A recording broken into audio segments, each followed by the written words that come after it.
Hello students, આજે આપણે જોઈએ છે ટૂંક સમયમાં આવવાની છે તલાટીની ભરતી. તો એમાં આપણે શું વાંચવાનું છે, કેવી રીતના વાંચવાનું છે અને કઈ બુક વાંચીએ તો આપણો પૂરો સિલેબસ કવર થઈ જાય એ આપણે જોઈશું. તો પહેલાં આપણે એનાલિસિસ કરીએ. હવે એક્ઝામ તો આજે નહીં તો કાલે આવશે જ. ચૂંટણી પહેલાં આવે કે ચૂંટણી પછી આવે, આપણે વાંચવાનું ચાલુ કરી દેવાનું છે. તો એનાલિસિસ જોઈએ તો કયા સબ્જેક્ટમાંથી કેટલું પૂછાય છે. તો પહેલાં સિલેબસ શું છે? ગુજરાતી વ્યાકરણ અને સાહિત્યના છે માર્ક 20 માર્ક, એ 20 માર્કનું પૂછાય છે. અંગ્રેજી છે 20 માર્કનું આવશે અને ગણિત છે 10 માર્કનું આવશે. આ થઈ ગયા આપણા 50 માર્ક અને બીજા 50 માર્ક રહ્યા એનું આવશે જીકે. હવે જીકેમાં બધું જ આવી શકે છે. ભારતનું બંધારણ, ગુજરાતનો ઇતિહાસ, ગુજરાતનો ભૂગોળ, ભારતનો ભૂગોળ, વિજ્ઞાન એન્ડ ટેકનોલોજી, કરંટ અફેર્સ આવશે. પછી છે જીકે, અન્ય ક્વેશ્ચન આવશે. એ બધા જ જીકેમાં આવી જશે.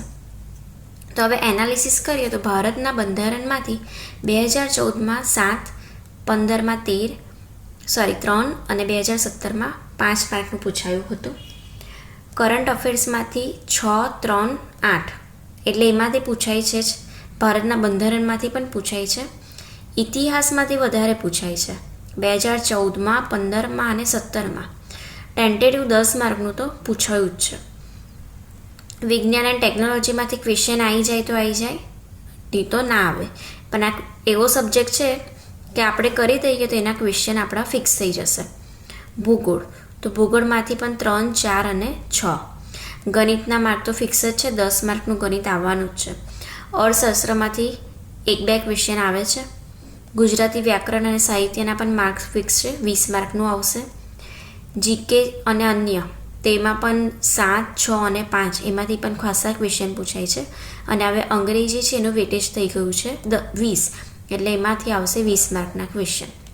તો હવે જોવાનું છે આપણે કઈ રીતના પરીક્ષાની તૈયારી કરવાની, પહેલાં કયો સબ્જેક્ટ કરીશું અને કઈ બુક વાંચીશું. તો પહેલાં આપણે ગુજરાતી વ્યાકરણથી સ્ટાર્ટ કરવાનું. આ એક માથાનો હથોડો છે. સ્કોરિંગ કરવું હોય તો પહેલાં ગુજરાતી વ્યાકરણ અને સાહિત્ય કરવાનું, કારણ કે બધા અટવાય તો સાહિત્યમાં અટવાય અને વ્યાકરણમાં અટવાય. અને બીજું છે અંગ્રેજી, ગણિત. તો એટલા 3 આપણે પાક્કા કરી દઈએ, તેમાં આપણા માર્ક કવર થઈ જાય. જીકેમાં તો બધા માર્ક્સ લાવવાના જ છે, પણ જે સ્કોરિંગ છે એ છે ગુજરાતી વ્યાકરણ અને સાહિત્ય, ગણિત અને અંગ્રેજી. આટલા આપણે માર્ક કવર કરીએ તો આપણું મેરિટ લિસ્ટમાં નામ આવી શકે છે. હવે કોમ્પિટિશન વધી ગઈ છે તો આપણે પહેલાં હાર્ડ સબ્જેક્ટ જ પતાવવાના, કે જે આપણને હાર્ડ લાગતા હોય અને પરીક્ષામાં ડિફિકલ્ટ હશે અને જેમાં આપણા માર્ક કપાવવાની સંભાવના હોય તો પહેલાં એ સબ્જેક્ટ જ આપણે પકડવાના. તો ગુજરાતી વ્યાકરણ અને સાહિત્ય પહેલાં પતાવવાનું. હવે એમાં શું વાંચવાનું? તો એમાં છે યુવા ઉપનિષદની વ્યાકરણની બુક. એમાં સૌથી સારું છે. પછી હું બુક પણ તમને બતાવું છું, એની અનુક્રમણિકા એ તમે જોઈ લેજો. ગણિત અને અંગ્રેજીમાં અક્ષર પબ્લિકેશન છે, એની બુક સારી આવે છે. જીકે વિડીયો છે, એમાં 50 માર્કનું છે. તો એમાં જીકેની તો હમણાં માર્કેટમાં બધી બહુ બુક્સ છે. એમાં સૌથી સારી છે, મને જે લાગી છે એ છે શહેજાદ કાઝી. એમાં બધું જ કવર થઈ ગયા છે. સ્ટાન્ડર્ડ 7 થી 9 સુધી બધું જ અંદર આવી ગયું છે ક્વેશ્ચન બધા. તો આપણે તલાટીની એક્ઝામમાં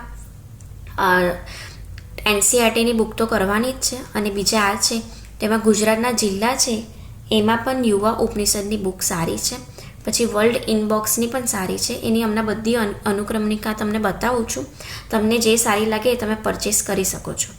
પછી ગુજરાતનો ઇતિહાસ છે, આખો ગુજરાતનો ઇતિહાસ કવર કરી લીધો છે યુવા ઉપનિષદની બુકમાં. તો એ પણ એક સારી બુક છે. લિબર્ટીની બુક તો તમને ખબર જ છે. લિબર્ટીની એક સારી બુક છે, તલાટી અને જુનિયર ક્લાર્ક માટે સ્પેશિયલ છે. એમાં પણ બધો સિલેબસ આવી ગયો છે. તો આપણે એ 1 by 1 બધી બુક જોઈએ. તો ગુજરાતી વ્યાકરણની છે ઉપનિષદ.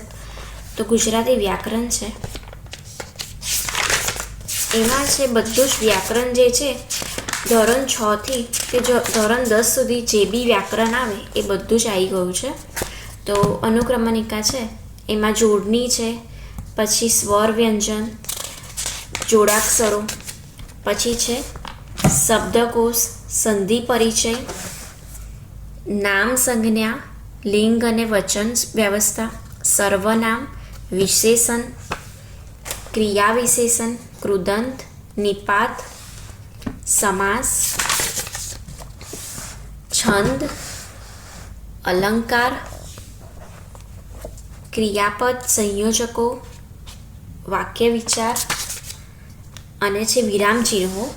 તો બધા જ પ્રકરણ કવર કરી દીધા છે આ બુકમાં, અને એમાં તમને પ્રેક્ટિસ માટે પણ બધા આપ્યા છે, અને અગાઉની પરીક્ષામાં પૂછાયેલા ક્વેશ્ચન પણ આપ્યા છે, અને એક્સ્ટ્રા તમને જે જરૂરી લાગતા હોય પ્રેક્ટિસ માટે એ પાછળ પ્રેક્ટિસ પણ આપેલી છે.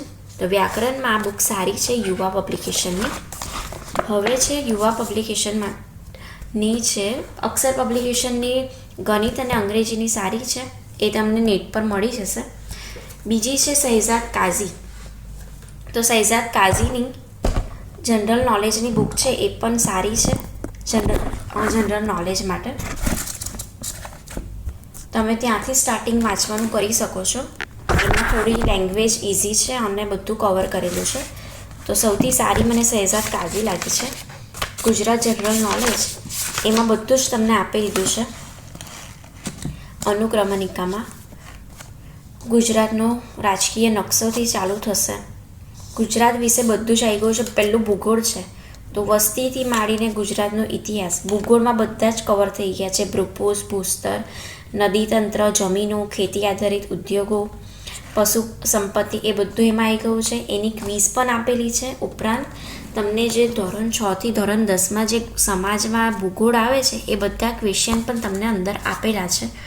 પછી છે ગુજરાતનો ઇતિહાસ. ગુજરાતના ઇતિહાસ પછી છે ગુજરાતના જિલ્લાનો બી અલગ એક પોર્શન આપેલો છે કે મેઇન જે જિલ્લા છે એના તાલુકા કયા છે બધું જ એમાં આપી દીધું છે. પછી ભારતનું આવશે, ગુજરાતનો સાંસ્કૃતિક વારસો છે, પંચાયતી રાજની વનલાઈન ક્વિઝ આપેલી છે. પછી અહીંયા જો સામાન્ય જ્ઞાન છે એના પાઠ્યપુસ્તકના જનરલ નોલેજના 5 થી 10ના સામાજિક વિજ્ઞાનના આધારિત પ્રશ્નો છે. એવી રીતના વિજ્ઞાનના પણ 5 થી 10ના પ્રશ્નો આપેલા છે. તો આમાંથી તમને 5 થી 10ના ક્વેશ્ચન આન્સર થઈ જશે. ઉપરથી તમારું જીકે પણ થઈ જશે. પછી છે ભારતનું ભૂગોળ, ભારતનું બંધારણ અને ઇતિહાસ, પછી જાહેર વહીવટના બધા જ ક્વેશ્ચન આપેલા છે. તો આ બુક સારી છે, તમે આ પરચેસ કરી શકો છો સ્ટાર્ટિંગ માટે. મોસ્ટ ઓફ 50-60% બધું આમાંથી જ કવર થઈ જશે. પછી છે વર્લ્ડ ઇનબોક્સની પણ બુક સારી છે. વર્લ્ડ ઇનબોક્સમાં પણ બધું જ આપી દીધું છે અને બધું શોર્ટમાં આપ્યું છે. તો તમે ફટાફટ આ વાંચીને તલાટી માટે અને ક્લાર્ક માટે આ યુઝ કરી શકો છો.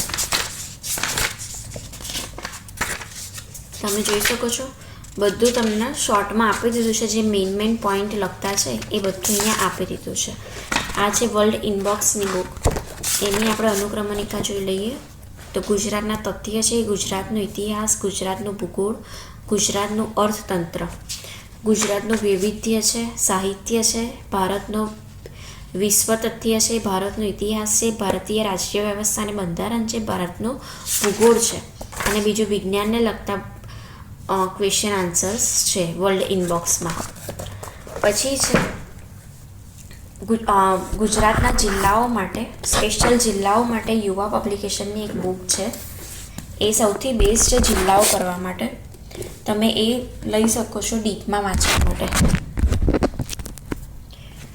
તો એની અનુક્રમણિકા છે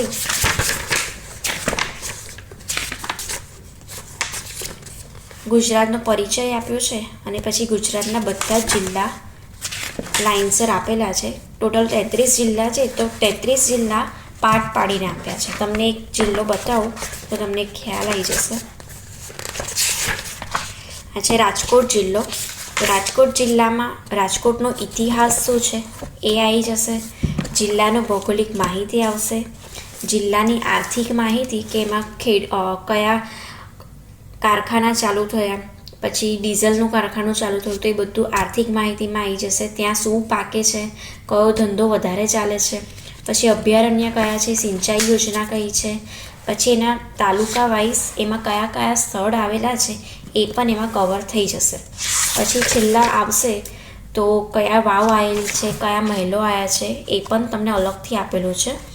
અને બીજું છે કયા મેળા ભરાય છે એ પણ તમને અહીંયા આપી દેશે. તો જિલ્લો વાંચશો તો તમારું બધું બહુ જ કવર થઈ જશે. એક જિલ્લામાંથી તમને જેટલું બી હશે એ બધું જ આમાં કવર થઈ જશે.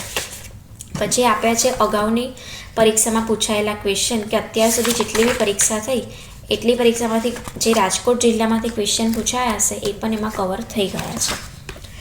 પછી છે લિબર્ટીની બુક, જનરલ નોલેજ માટે, સ્પેશિયલ તલાટી કમ મંત્રી અને જુનિયર ક્લાર્ક માટે આપેલી છે.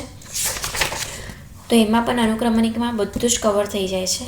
ભારતનું, ગુજરાતનું, અર્થશાસ્ત્ર, પંચાયતી રાજ, બંધારણ, રમતગમતને લગતા question, information and communication technology, computer.